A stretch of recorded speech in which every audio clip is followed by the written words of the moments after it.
Itulah di akhir zaman.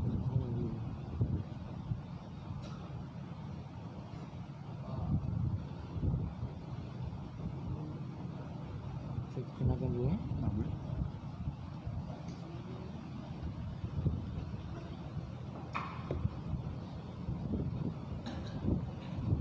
Bismillahirrahmanirrahim. Alhamdulillahirabbil alamin.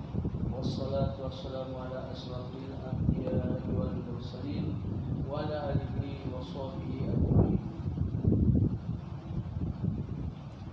Yang saya muliakan Al-Fadil Ustaz Zaim Sazwan bin Abu Yazid, penceramah yang kita jemput khas pada pagi ini bagi mengisi slot kuliah subuh yang biasa diisikan oleh Ustaz Zulfikar Malik yang ada urusan yang perlu diutamakan di Kedah sana, kalau tak silap saya. Sebelum kita mulakan, saya suka memperkenalkan kepada tuan-tuan, puan-puan, muslimin, muslimat sekalian mengenai penceramah kita pada pagi ini. Beliau seperti nama yang disebut tadi, berasal dari Taman Merdeka Batu Berendam, berumur 32 tahun ya. Bekas pelajar Madrasah Tafiz Adia Ulamik Teluk Mas. Seterusnya melanjutkan pelajaran di Universiti Hadramaut Yaman dalam bidang syariah. Beliau akan menyampaikan kuliahnya pada pagi ini dengan tajuk kepentingan zikrullah di akhir zaman. Jadi saya dengan segala hormatnya mempersilakan Ustaz untuk menyampaikan kuliah. Persilakan. Assalamualaikum warahmatullahi wabarakatuh. Bismillahirrahmanirrahim. Alhamdulillahil hannan al-mannan alladzi 'allama al-Qur'an wa khalaqal insan 'allamahul bayan. Wa sallallahu ala sayyidina Muhammadin sayyidi waladi adnan wa ala alihi wa sahbihi wat tabi'in wa tabi'it tabi'in lahum bi ihsanin ila yaumi yajtami'un nasi baina yadayir rahman. Amma ba'du. Rabbi shrah li sadri wa yassir li amri wahlul 'uqdatam min lisani yafqahu qawli. Subhanaka la ilma lana illa ma 'allamtana innaka antal alimul hakim. Allahumma inna nas'aluka min khairi hadzal yaum wa khaira ma fihi wa khaira ma qablah wa khaira ma ba'dah wa na'udzubika min syarri hadzal yaum wa syarri ma fihi wa syarri ma qablahu wa syarri ma ba'dah. Allahumma inna nas'aluka al-afwa wal afiyah wal mu'afata ad-daimah fid dini wad dunya wal akhirah. Allahumma inna na'udzubika minal junun wal baras wal juzam wal kuruna wa sayyi'il asqam. Alhamdulillah, yang dimuliakan Tuan Pengerusi Masjid Ubaidullah dan juga Tuan Imam, juga Tuan Bilal, ahli jawatan kuasa masjid, ahli karya masjid. Mudah-mudahan kita semua dirahmati Allah Subhanahu wa taala. Amin ya rabbal alamin. Alhamdulillah, beruntung kita pada pagi ini, bersyukur kehadrat Allah, bukan sahaja yang di sini, bahkan juga di mana-mana masjid yang sedang berlangsung kuliah subuh yang akan mendapatkan ganjaran yang besar pada hari ini, pada pagi ini, pagi-pagi seterusnya, iaitu seperti mana yang disebutkan dalam sebuah hadis Nabi sallallahu alaihi wasallam, yang mana daripada riwayat Anas bin Malik. Sabda Nabi sallallahu alaihi wasallam, man sallal ghadati fi jamaah, siapa yang solat subuh dalam berjemaah, summa qa'ada, kemudian dia duduk, yazkurullah, kemudian berzikir, mengingati Allah, sama ada baca Quran ataupun kuliah subuh ataupun berzikir, apa sahaja cara, hatta tatlu asyams, sehingga naik matahari. Summa shalla raka'atain, kemudian solat 2 rakaat, tak kisahlah isyraq ke duha ke, kanat lahu, baginya itu pahala ka ajri hajjatin wa umrah, maka baginya satu pahala haji dan umrah tamatin kan? Dapat haji umrah sempurna dan sempurna kan? Kalau hari ni tak boleh pergi umrah, ditutup Arab Saudi kan, sebab penyakit corona, tak boleh nak pergi haji, mungkin nama dah naik tahun ni, tak dapat pergi haji, rajin-rajinlah hadir kuliah subuh kan, aktiviti selepas subuh, insya-Allah dapat pahala seakan-akan haji umrah yang sempurna. Tapi jangan pula lepas tu tak pergi umrah, tak pergi haji kan, alah ustaz dah dapat pahala haji umrah dah kan, nak buat apa pergi lagi. Okey, itu pahalanya seperti haji dan umrah. Dan sesuai dengan tajuk kita pada pagi ini, iaitu kepentingan zikrullah. Kalau kita baca dalam satu kitab karangan Al-Imam Al-Ghazali yang namanya Mukashafatul Qulub, dalam itu menceritakan ada seorang wali Allah Subhanahu wa taala, dia kata, aku tahu macam mana Allah itu ingat kepada aku. Dan orang kampung, orang apa semua tanya, pelik ni. Macam mana kau boleh tahu orang Allah tahu apa, kau boleh tahu yang Allah sedang memikirkan kamu dan Allah sedang ingat kamu, macam mana boleh tahu? Hari ni kalau kita kata seseorang itu ingat Allah, kita boleh tahu, oh orang ni tengah ingat Allah ni kan, kita boleh tahu. Tapi Allah ingat kat kita tu, macam mana kita nak tahu? Jadi kata wali itu, Allah berfirman, fazkuruni azkurkum, maka ingatilah aku, akan aku ingat kepada kalian. Dan kalau kita zikir hari ini, kita berzikir itu banyak jenis zikir.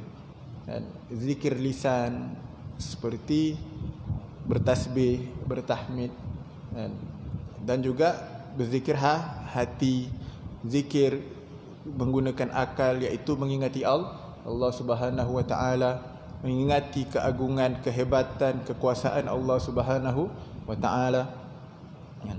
Jadi siapa yang selalu mengingati Allah, maka Allah akan mengingati dia.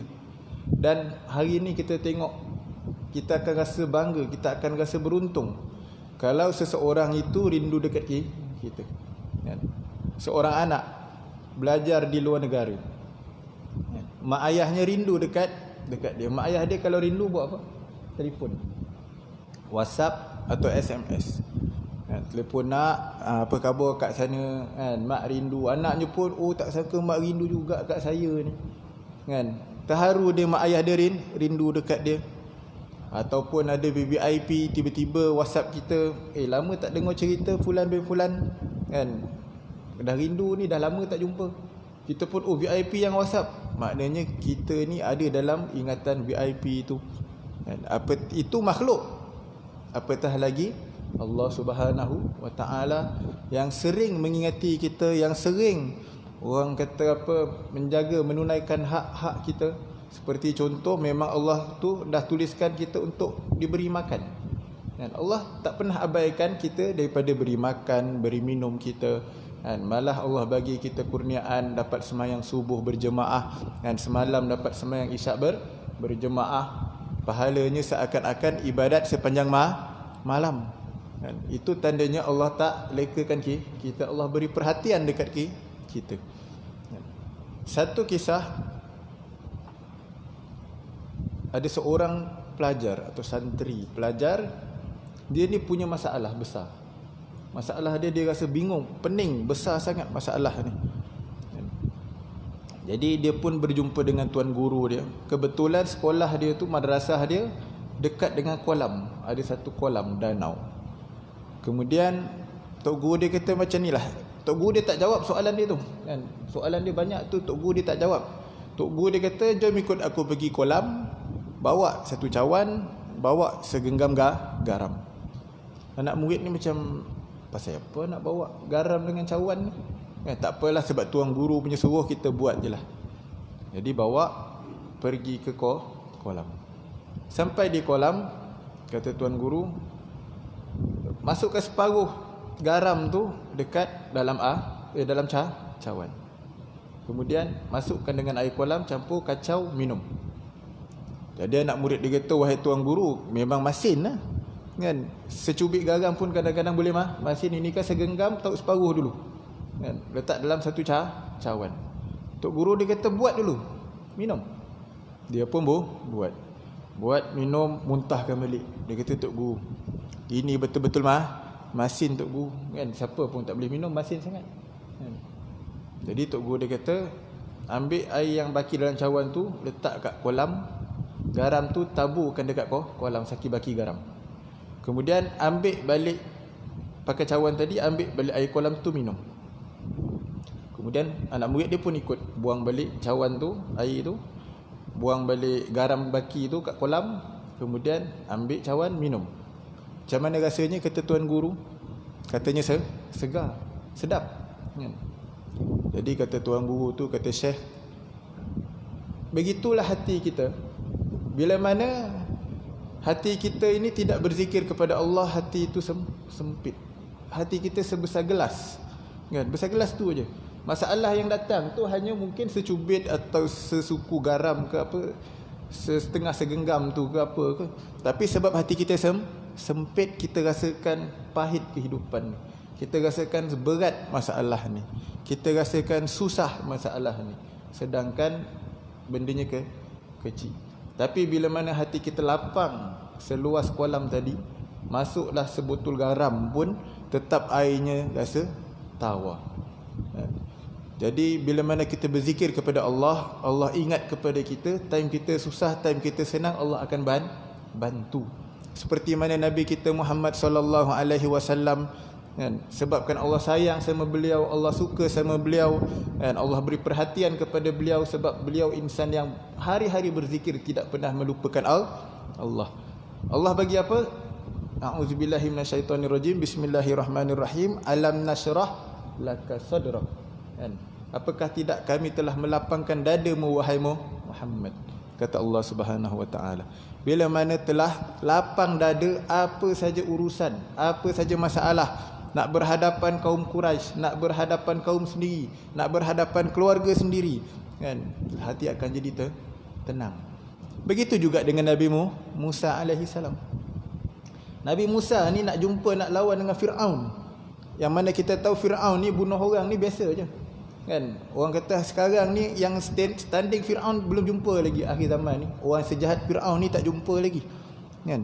Tapi nak cerita dia punya jahat, dia punya kejam, Nabi Musa nak jumpa. Allah suruh pergi dakwah Firaun. Apa doa Nabi Musa? Rabbishrahli sadri. Wahai Tuhan, lapangkanlah bagiku dadaku. Bila mana hati telah lapang, apa saja yang ada kat depan, bila Allah bantu, maka semuanya akan jadi, orang kata, benda yang kita rasa berat akan jadi ringan. Benda yang sempit akan jadi luas. Benda yang susah akan jadi senang. Itulah antaranya kelebihan berzikir kepada Allah Subhanahu wa taala. Hati-hati bagi yang tidak berzikir. Hati-hati bagi mereka yang jarang-jarang berzikir. Orang berzikir hatinya hidup. Dia umpama orang yang hidup. Hari ini kalau dia hidup tapi tidak berzikir kepada Allah, umpama zombie. Macam zombie, dia hidup tapi dia mati, hakikatnya dia mati. Kalau seseorang macam kita lah, kita tengok diri kita, adakah kita ni orang banyak zikir atau tidak?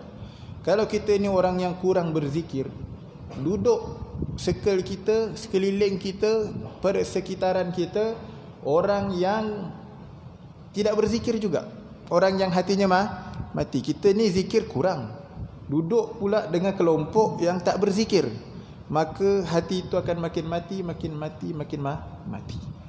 Tapi bila mana kalau kita kurang berzikir, persekitaran kita, kita duduk dengan orang yang berzikir, automatik hati kita pun akan hidup sikit demi sedikit. Saya bagi contoh. Rasanya kat sini jemaah Masjid Ubaidullah ni ramai dah pergi umrah betul. Yang berusia mungkin dah pergi haji. Bagi yang belum, mudah-mudahan berkat majlis ilmu di pagi ini, mudah-mudahan berkat Masjid Ubaidullah, Allah Subhanahu Wa Taala sampaikan kita ke umrah dan haji sebelum kita meninggal dunia. Amin ya rabbal alamin. Orang pergi umrah, kalau kat Malaysia tu kadang-kadang nak nampak kat masjid pun payah. Kadang-kadang kat office pun solatnya pun macam hujung-hujung, kan? Solat zuhur ke solat asar ke hujung-hujung, kan? Kalau kat rumah tu kadang-kadang ada orang tu, saya pernah dengar kisah orang Malaysia lah, dia ni semayang isyak dengan subuh wuduk yang sama. Ingatkan macam zaman-zaman wali-wali dulu, kan? Dia punya subuh isyak tu, dia semayang isyak, dia jaga wuduk dia sampai subuh. Rupanya pukul 4 pagi 5 pagi bangun semayang isyak, kan? Lepas tu tunggu subuh, semayang subuh, kan? Jadi maknanya masalah dia ni agak suka melewatkan solat, jarang baca Quran, jarang zikir, jarang sedekah. Tapi bila sampai ke umrah, automatik tiba-tiba dia jadi rajin pula, kan? Tak azan lagi dah pergi ke masjid. Kata pasal apa awak saya pergi masjid? Oh tak boleh ustaz, kalau kita pergi lambat tak boleh semayang depan Kaabah. Nah, ni nak semayang depan Kaabah. Nak semayang dalam masjid, kalau lambat pintu masjid tu tutup, kan? Kat sana hari-hari boleh baca Al-Quran, boleh sedekah, boleh buat macam-macam, kan? Sedangkan katanya kat Malaysia ni kadang-kadang payah nak buat. Sebab apa? Di sekeliling mereka itu ada orang yang berzikir, bertawab, baca Al-Quran. Automatik hati kita pun akan jadi hidup, kan? Kat Malaysia buat qiyamul lail bulan Ramadan, doa, tak nangis pun. Imam doa, imam je menangis, makmum tak menangis. Padahal imam doa kadang-kadang bahasa Melayu tu, kan? Tak menangis, kan? Macam ngantuk. Ngantuk bila lepas imam ni nak habis, kan? Ngantuk. Tapi di Masjidil Haram tak faham pun bahasa Arab. Imamnya contoh Abdul Rahman Sudais menangis, kan? Dia menangis, yang lain kita yang tak faham pun menangis, kan? Macam mana boleh menangis? Kenapa boleh menangis? Sebab keliling kita itu hati-hati orang yang berzikir, automatik kita punya hati pun jadi lembut, kita pun mudah menangis walaupun tak faham, kan? Itu kehebatan zikrullah. Tapi kalau tak berzikir, hatinya mati. Bahkan firman Allah dalam surah Taha juzuk 16, yang mana sehelai sebelum habis, sebelah je surah Anbiya, sehelai sebelum habis, baris yang agak bawah, 3 atau 2 baris ke bawah, firman Allah, wa man a'rada an zikri fa innalahu ma'isyatan donka. Siapa yang berpaling daripada mengingati aku, kata Allah. Dan berpaling maksudnya tak berzikir. Maksudnya bila orang datang ajak kepada kebaikan, berpaling. Orang ajak ke masjid, tak nak. Orang ajak baca Quran, tak mau. Orang ajak pergi majlis ilmu, tak nak hadir. Siapa yang berpaling, kata Allah, fa innalahu, maka sesungguhnya baginya ma'isyatan, satu kehidupan, dongka, yang sempit, kan? Ini kata Allah Subhanahu Wa Taala. Sebab itu hari ini kita tengok orang cari rezeki pagi, petang, siang, malam tak cukup. Sebab apa? Kadang-kadang solatnya tak jaga, kadang-kadang baca Qurannya tak jaga, kadang-kadang tak berzikir pun kepada Allah, baik melalui lisan, baik melalui hati, tak berzikir. Maka sebab itu dia terasa sempit. Bahkan ada je orang hidup gaji 1,500, 2,000 tapi masih okey. Antaranya sebab bila mana dilapangkan hati, datangnya ilmu-ilmu, dia faham qanaah, dia faham zuhud, dia faham hidup bersyukur, kan? Ini problemnya tak faham, nak cari kaya, nak cari duit. Sebab itu disempitkan kehidupan dia, disempitkan ekonominya, disempitkan keluarganya, disempitkan pelajarannya, disempitkan segala-galanya.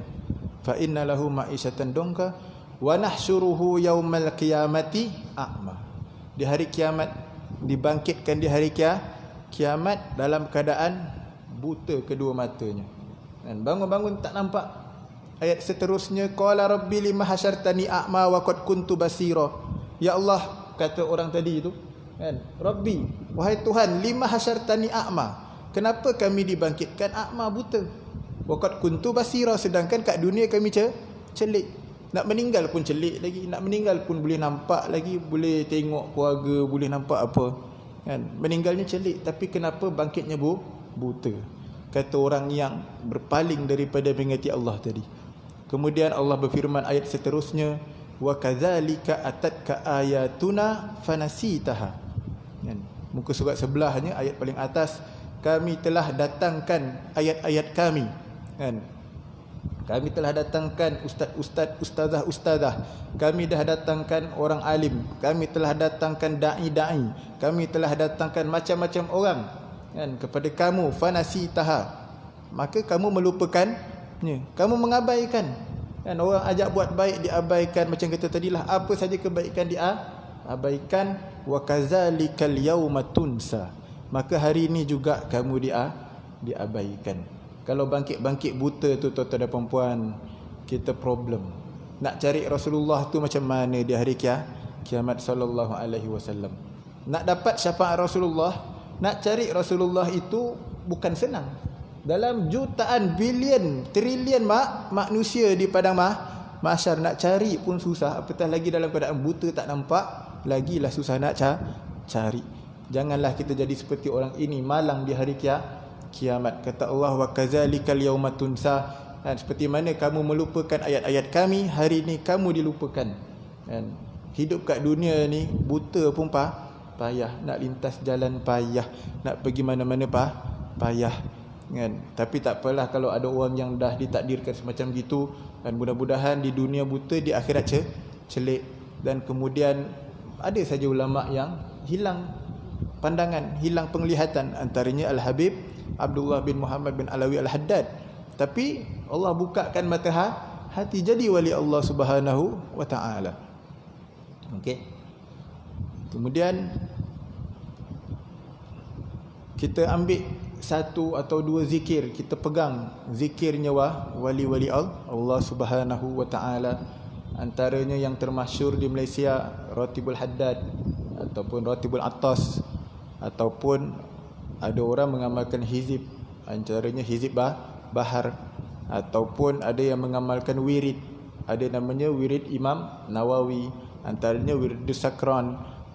Jadi ada orang tanya, ustaz, apa beza ratib, apa beza wirid, apa beza hizib, apa beza manzil, apa beza maksurat, kan ada beza ke?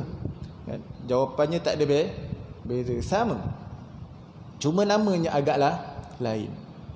Bila mana kata sama, contohlah hari ini ada madrasah tahfiz, ada sekolah pondok, tiga-tiganya sama, nama je lain. Cuma mungkin kalau tahfiz itu lebih tertumpu kepada hafalan Al-Quran. Kebiasaan kalau pondok ni dia lebih kepada bidang kitab, kan, kajian kitab fikih atau hadis atau usul dan sebagainya. Tapi yang penting dalamannya, isinya lebih kurang, pengisian agama. Okey. Jadi kita pegang satu. Dan kalau boleh pegang semua, banyak lagi bagus. Zikir-zikir ini, contohlah saya ambil contoh Ratibul Attas. Kalau kita kata dalam zikir-zikir harian yang dalam himpunan karangan Al-Habib Umar bin Abdul Rahman Al-Attas, itu semua ada dalam hadis Nabi sallallahu alaihi wasallam. Yang mana antaranya disebutkan subhanallahi wa bihamdihi subhanallahil azim. Yang ada hadis Nabi SAW bagi tahu, kalimatan khafifatan alal lisan sakilatan alal mizan. Dua kalimat yang ringan di mulut, senang nak sebut, tapi berat di timbangan tu berat. Apa kata Nabi? Subhanallahi bihamdihi subhanallahil azim. Dalam tu juga ada zikir bismillahirrahmanirrahim wala haula wala quwata illa billahil aliyil azim. Dikatakan dalam hadis penyembuh kepada 99 penyakit. Ada juga selawat, ada bacaan selawat 11 kali. Kalau kita tengok satu hadis lain, Nabi SAW bagi tahu, siapa yang berselawat kepadaku 10 kali pagi, 10 kali petang akan dapat syafaat. Kalau itu kita baca pagi petang dah termasuk. Ini contoh, tapi jangan baca gitu aja, bacalah lebih sikit selawat tu, kan, tak kisah apa-apa selawat dilebihkan. Cumanya nak bagi tahu kelebihan-kelebihan dalam kitab itu, dalam zikir itu dah ada. Kalau Masjid Ubaidullah dah ada bacaan ratib. Ada buat? Belum. Kalau macam saya ada kawan di Semabuk, katanya Isnin malam Selasa ke Ahad malam Isnin, ada masjid di mana di Melaka ada buat sebulan sekali, ada yang seminggu sekali kan. Kalau masjidnya buat seminggu sekali, jangan kita ikut juga seminggu sekali, sebab masjid ada program-program lain kan, ada kuliah lain, ada buat bacaan Yasin ke apa ke lain. Jadi seminggu ke sebulan sekali ikut program masjid, lain-lain hari kita buat kan. Itu bukan untuk orang lain, untuk diri kita sebenarnya kan. Kat dalam tu juga ada istighfar. Dalam Ratibul Haddad juga ada istighfar. Dalam wirid Imam Nawawi juga ada istighfar. Sabda Nabi SAW, man lazimal istighfar ja'alallahu lahu kullu daikin makhraja. Siapa yang menzalimi istighfar, selalu beristighfar, maka dijadikan baginya oleh Allah setiap sesuatu yang sempit makhraja, jalan keluar. Wa min kulli hammin faraja. Dan setiap kebingungan, kesulitan akan dipermudahkan. Wa razaqahu min haitsu la yahtasib. Dan diberikan kepadanya rezeki yang tak disangka-sangka. Hari ini kita masalah rezeki betul. Ramai yang tengah bingung. Ya Allah, kena buang kerja. Ya Allah, kena potong gaji. Kan, ada yang kena cuti tanpa gaji, ada yang potong gaji separuh, ada yang kena buang terus, nak cari kerja pun payah akibat pandemik. Akibat pandemik COVID-19. Jadi jalan keluar antaranya berzikir kepada Allah, banyak-banyakkan istighfar. Insya-Allah diberikan jalan keluar, dimurahkan rezeki. Ini ada dalam surah Nuh. Nabi Nuh berkata, faqultu astaghfiru rabbakum innahu kana ghaffara. Siapa yang beristighfar kepada Allah, mohonlah istighfar kepada Allah, sesungguhnya Dia adalah Maha Pengampun. Bila mana istighfar, yursilis samaa alaikum midrara, akan didatangkan hujan kepada kalian, wa yumdidukum bi amwalin, dan akan dibanyakkan harta-harta kalian, wa banin, anak-anak kalian, keturunan. Itu sebab kelebihan istighfar.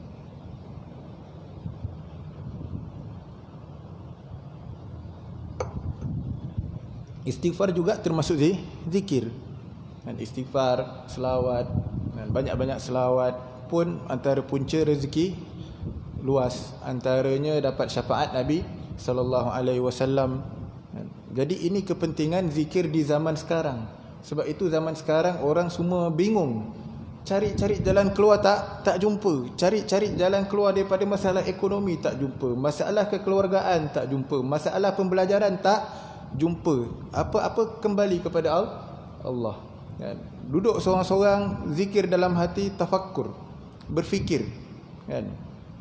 Fikir tentang diri, fikir tentang nikmat Allah Subhanahu Wa Taala, berzikir kepada Allah. Zikir bukan hanya semata-mata pegang tasbih subhanallah alhamdulillah wala ilaha illallah wallahu akbar. Kan? Kadang-kadang orang duduk diam gitu, dia berzikir juga. Kan? Dia mengenangkan nikmat-nikmat Allah, memikirkan ciptaan-ciptaan Allah Subhanahu Wa Taala. Tapi biasanya kalau dah tunduk tengah khutbah Jumaat tu bukan tafakkur dah tu. Yang tunduk lama, bangun-bangun akimis solat, mata merah. Itu bukan tafakkur dah, tu tidur dah tu. Okey. Jadi macam kata tadi, tafakkur, duduk seorang-seorang berzikir kepada Allah. Banyakkan zikir, peganglah 1-2 zikir para wali, sebab zikir para wali ini ada pengisian, ada ruh. Kan, kebanyakan orang sekarang dia kata, ustaz, saya dah zikir-zikir, saya dah zikir macam-macam, tapi kenapa tak tenang? Sedangkan Allah bagi tahu dalam Quran, allazina amanu wa tatma'innu qulubuhum bi zikrillah, dalam surah Ar-Ra'd. Kan? Dia ayat dia paling bawah. Okey, allazina amanu wa tatma'innu qulubuhum bi zikrillah. Wahai orang yang beriman, kata Allah, tenangkan hati kamu dengan berzikir, mengingati Allah. Ala bi zikrillah tatma'innul qulub, maka ketahuilah dengan berzikir, dengan mengingati Allah, hati itu akan jadi tenang. Pak ustazah tak, makcik ustazah ke apa ke, saya dah berzikir, saya dah macam-macam buat, hati tak tenang. Pasal apa ni? Kan? Sebab kadang-kadang zikir kita itu tidak ada ruh. Kan? Zikir kita itu problem, kadang-kadang hati tak hadir. Itu masalahnya. Kan? Kita zikir-zikir tapi main WhatsApp. Subhanallah, subhanallah, subhanallah. Kan? Hati tak fokus. Kan? Kita zikir-zikir, mulut zikir, tengok TV cerita Hindustan. Tak jadi apa. Kan? Sebab tu masalah kita tak selesai sebab kurangnya ruh. Bahkan kalau kita tengok kata Dr. Ali Jumaah, satu ulama besar di Mesir sekarang, kalau nak berzikir pun sekarang ni perlukan guru bimbingan. Perlu ada guru. Kan? Guru tu akan menentukan hari ni zikir berapa banyak. Jadi kalau Ratibul Atas, Ratibul Haddad apa itu permulaan bagi orang yang permulaan bagus. Tunjuk. Kalau tak ada dia zikir ni umpama kata Syekh Dr. Ali Jumaah ibarat dos kepada badan, ubat, dos kepada badan. Sebab itu bukan kata banyak-banyak tak bagus. Kena ada guru pembimbing.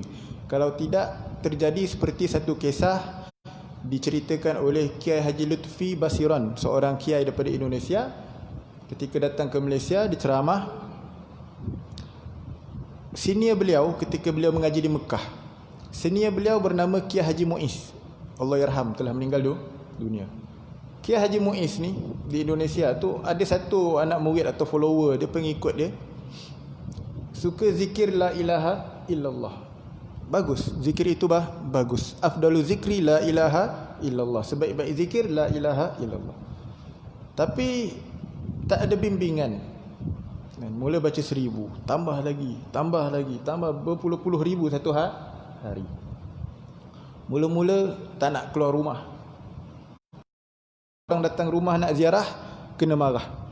Mula-mula kena marah dengan bahasa yang elok, last-last kena maki amun. Kan? Jadi orang fikir, kata apa hal pula orang ni. Kan? Dulu okey, lama jadi tak okey pula. Jadi ahli keluarga dia, kan? Jadi datang ziarah tanya, kenapa engkau ni? Kan? Kenapa makin lama macam makin teruk? Orang zikir makin lama makin okey, ni makin lama makin teruk. Katanya apa? Saya tak tahu. Tiba-tiba aja satu hari dia nampak orang ni, maaf cakap, badan orang kepala kuda. Ada orang ini badan orang kepala unta. Orang ni badan orang kepala, ada yang beralif baya, ada yang binatang-binatang yang tak senonoh lah. Kan? Sebenarnya itu ikut atas amalan tu masing-masing. Jadi katanya bila mana dia nampak, dia tak nak keluar. Bila dia keluar nanti dia nampak pelik lah. Ini kalau kita tiba-tiba keluar nampak, orang kat luar tu kawan-kawan kita ada yang kepala pelik-pelik, kepala kucing, badan orang, kan? Jadi dia tak nak keluar. Orang ziarah dia pun muka orang tu pun nampak macam gitu. Jadi bila ditanya rupa-rupanya disebabkan zikir Allah dia yang tidak berguru, tidak ada bimbingan. Dia tak sedar yang Allah telah bagi satu kurniaan, Allah buka satu benda iaitu hijab dipanggil, ataupun ada istilah dia panggil kasyaf, yang mana hanya orang-orang tertentu diberikan oleh Allah. Biasa kalau orang yang tak minta akan dapat. Kalau dia zikir, dia semayang sebab nak benda ni, susah nak dapat. Dia tak perasan. Dia zikir, pup, Allah bukakan hijab dia. Kan? Jadi sebabkan dia tak ada pembimbing, terus dia nampak orang semua jadi macam pelik-pelik dan dia pun jadi pelik. Okey? Sesuai dengan amalan orang yang dia nampak. Tapi ada orang antaranya Imam Abu Hanifah, Allah buka juga benda ni kat dia. Dan Imam Abu Hanifah yang kita dengar mazhab Hanafi itu, dia pengasasnya. Katanya dia boleh nampak dosa-dosa orang melalui gugurnya air wudu. Bila mana kita berwuduk, setiap anggota air yang jatuh itu digugurkan dosa. Sebab itu dikatakan makruh. Bila kita ambil wuduk, kita lap-lap, kan? Tapi kalau orang kata dah sejuk sangat, kan, air sejuk, cuaca pun sejuk, kalau tak lap kulit kering sakit, takut sakit, bolehlah. Tapi sebaiknya jangan biarkan dia jatuh. Setiap yang jatuh tu dosanya gugur.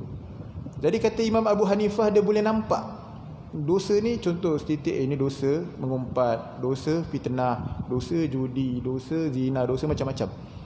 Jadi sebabkan dia ni berguru, dia boleh kawal. Kemudian dia minta dengan Allah, ya Allah minta tutup hijab ni, sebab takut bersangka buruk, bersuuzon dengan orang. Jadi boleh tahu, oh orang ni rupanya kaki arak ni, oh, orang ni rupanya kaki judi ni kan. Jadi boleh tahu kita akan bersangka buruk. Jadi Allah akan bagi kepada mereka yang sesuai kan. Tapi kalau macam tadi sesuai juga, cumanya sebab banyak zikir turun satu kurnia yang dia pun tak tahu. Sebab itu zikir juga perlu bimbingan. Dan sebelum saya tutup, saya ceritakan satu kisah yang mana akan sampai satu masa yang mana kita semua akan sampai. Kalau umur panjang, kalau kita tak sampai, anak cucu akan sampai. Ingatkan juga anak cucu, yang mana kedatangan satu fitnah yang paling besar dalam umat manusia, iaitu fitnah Dajjal. Yang mana fitnah Dajjal ni, kata Nabi SAW, ini hadisnya agak panjang, tapi saya ringkaskan mafhumnya, intinya, yang mana akan berlaku tahun pertama Allah tahan hujan 1/3 kan. Contohlah, biasa kalau setahun 365 hari, 150 hari hujan, contoh, ini contoh. Allah akan tahan 1/3 untuk tahun yang pertama. Tahun yang kedua ditahan 2/3, tak hujan. Tahun yang ketiga setahun tak hujan, kemarau panjang. Haiwan-haiwan ternakan mati, hanya mana yang diizinkan Allah je hidup. Tanaman-tanaman semua tak menjadi. Masa itu keluarnya Dajjal, satu orang yang Allah bagi satu istidraj kan? Satu macam kalau wali-wali itu karamah, kalau orang jahat ni dia panggil istidraj kan? Yang mana kalau dia kata ya sama'u amtiri, wahai langit turunkan hujan, maka hujan akan turun. Kalau dia kata ya tanaman-tanaman, wahai bumi hiduplah, maka bumi akan hidup subur. Pada masa itu kalau kita tengok, sahabat tanya, ya Rasulullah, masa itu nak makan apa orang kan? Bila Rasulullah kata nak tahu makan apa, kita mesti ingat, oh makan mungkin ayam ke, atau makan pergi kat laut cari ikan kan, mungkin ikan ke apa. Tapi Nabi tak kan, Nabi sebut menu dia apa? Subhanallah walhamdulillah Allahu akbar. Pada masa itu, itulah makan orang beriman. Nak cari makan, hari ni kita lah lepas sikit kan, malah nak keluar Food Panda ada kan. Kalau tak Food Panda pun sekarang ni banyak dah kedai-kedai makan dah buka kan. Lepas sikit boleh cari makan. Sebab itu biasakan perut berlapar, jangan biasakan kenyang. Kalau kita sampai zaman itu tak boleh tahan lapar habis kan. Hari ni zikir. Ustaz kata makan nanti zikir. Okay, cubalah zikir malam. Lepas maghrib sampai isyak sampai subuh tu dia zikir. Dah bangun pagi besok nak pergi sembahyang subuh, ya Allah laparnya. Jadi kenyang. Kan? Bukan saya yang kata, ini Nabi SAW yang bersabda, tapi hakikatnya macam gitu.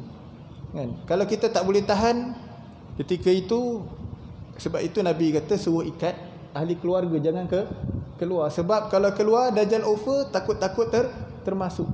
Kan? Pada zaman itu dalam keluarga kita boleh tahu siapa yang beriman, siapa yang tak beriman, atau yang kurang imannya atau munafik. Pada zaman itu kita boleh tahu. Sebab itu banyakkan baca surah Al-Kahfi pada hari Jumaat. Ada ulama mengatakan hari-hari baca pun boleh kan, bukan hanya Jumaat saja. Dan yang penting sebelum tasyahud, sebelum salam, fil alamina innaka hamidum majid, Allahumma inni a'udzubika min azabi jahannam wa a'udzubika min azabil qabr wa a'udzubika min fitnatil mahya wal mamat wa a'udzubika min fitnatil masihid dajjal.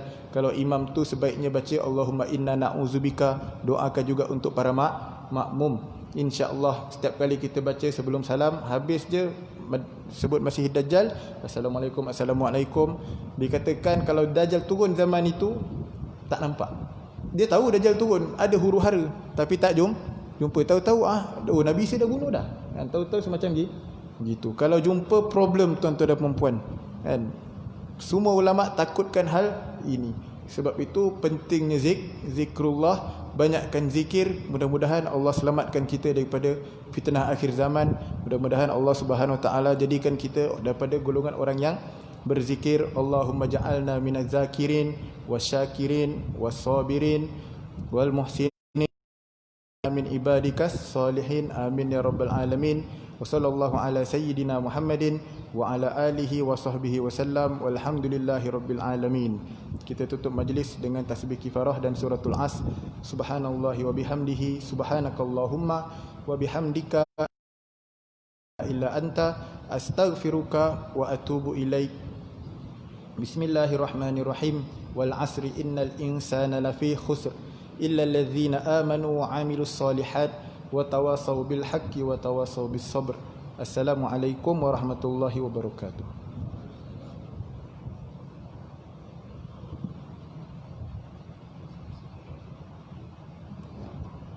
Demikian tadi tazkirah subuh yang disampaikan oleh Syamah Ibutan Jawa Bebas.